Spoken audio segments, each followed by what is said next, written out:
Welcome back to the channel. If you're into two-wheeled rides that make sense for everyday use but still deliver style and fun, you're gonna want to stick around. Today we're talking about the 2026 Honda Airblade 160. This scooter has been an urban favorite in many markets, and for 2026 Honda has refreshed it nicely. So let's dive into what's new, how it rides, and whether the price makes sense. The first thing you notice about the 2026 Airblade 160 is the design. Honda hasn't gone overboard, but the updates are enough to make a difference. The front end is sharper with a more aggressive LED headlight cluster. The bodywork is cleaner and more cohesive, and overall it feels more premium than the previous generation. The proportions remain ideal for urban commuting, slim where you need it to be so you can slip through traffic, but with enough presence to feel confident and substantial. Seat height is reasonable, ergonomics friendly, and the riding position keeps you comfortable whether you're in stop and go or cruising lightly.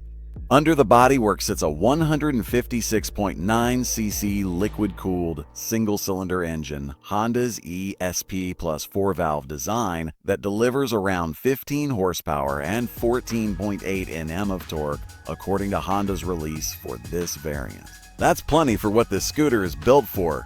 Urban acceleration, nimble maneuvering, and stable highway cruising in lighter traffic. The CVT transmission keeps things smooth and stress-free with no clutching and very manageable throttle response, perfect for riders who want ease of use without sacrificing performance. When you ride it, the Airblade 160 feels confident and well-balanced. The chassis and suspension have been tuned for everyday conditions. Honda reports improvements in frame stiffness and suspension geometry to give better stability when accelerating or cornering.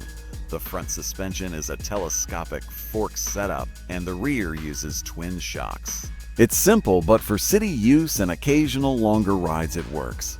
The build quality is solid, Honda's production tolerances show, and everything just feels well put together. The scooter doesn't feel cheap or overly plasticky, it carries some premium sentiment. On practical terms, the underseat storage is generous for the class. You can stash a helmet and essentials easily, which is a big plus in day-to-day use. The instrument cluster is more modern than before. You've got a digital display within the cluster showing fuel, trip, gear indicator, and basic info. LED lighting all around boosts visibility and gives that premium touch most commuters appreciate. Honda has also added a USB charging port in the storage compartment, which is a nice convenience upgrade for riders who use navigation phones or ride with devices. Brakes on the Airblade 160 are good for what it is, a front disc brake with AS in the 160H version and a rear brake depending on market likely drum. Honda's rollout shows that in this version, the ABS front is standard in the 160C model in many markets. That safety upgrade is meaningful. It gives more confidence when riding in variable conditions. Tires have enough grip, the frame geometry gives stability even at slightly higher speeds, and the whole setup feels more refined than a bare-bones commuter scooter. Fuel economy is one of the key advantages here. While Honda has not officially given all market numbers, early reports for the 160C Airblade suggest efficient consumption even with the increased displacement and smooth tuning. Riders report good mileage in city and mixed riding conditions, making this scooter highly practical for daily commuting, errands, and light weekend rides. The tank capacity is moderate, so range isn't huge compared to big bikes, but for its size, it's very competent. Now, a few notes. If you're expecting sport bike performance, you'll be disappointed. The Airblade 160 is still a commuter-oriented scooter with convenience and style baked in. It won't match high-end sport scooters for outright speed or high RPM torque, but it doesn't aim to. It aims to be a smart, stylish, fun daily ride. Also, depending on region, some poorer market versions might still use simpler braking or omit ABS, so check local spec. But from the international data, the top trim 160cc sees strong offering. Let's go over the key specs briefly. Engine, 156.9cc, single-cylinder, liquid-cooled, 4-valve ESP plus power, 15 HP torque. 2014. Argon frame, modern scooter chassis refined for 2026 front suspension, telescopic fork rear suspension, twin shock absorbers front brake, disc plus AVs in top spec rear brake, drum or disc depending on market seat height, Prox 775 in Vietnam spec. Weight 113 kgs Vietnam spec.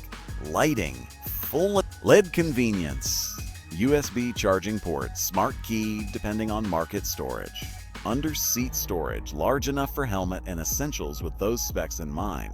The 2026 Airblade 160 ticks a lot of boxes. It gives you a step up from typical 125k scooters without becoming unmanageable. It blends enough performance with real-world practicality. The styling is a refresh that doesn't alienate the previous generation owners. The features are thoughtful but not overdone. And for the urban commuter looking to move up a level, this scooter should be high on the list. In terms of competition, in markets like Vietnam, the Airblade 160 is priced in a higher bracket than the 125k version, but it competes very well with similar displacement sporty scooters from other brands. Given Honda's reputation for reliability, after-sales network, and parts availability, this model gains an advantage in many regions. Finally, let's talk price in USD. In Vietnam, for example, the 160k version of the Airblade 2026 was launched with a retail price around 56.89 to 58.59 million VND for the 160cc versions that converts roughly to about $24.50 USD depending on exchange rate and market. So in many other regions, after import duties, taxes, and local pricing, expect something in the $2,300, $2,800 USD range for the 160 top trims.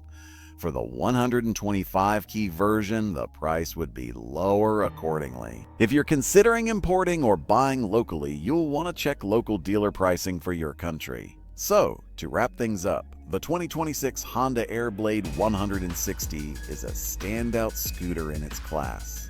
It's stylish, capable, feature-rich for its segment, reliable, efficient, and it gives you an upgrade in performance without turning into a bulky, heavy machine.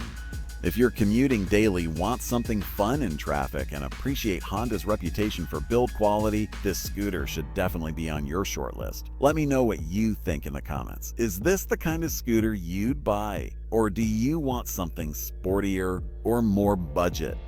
Don't forget to like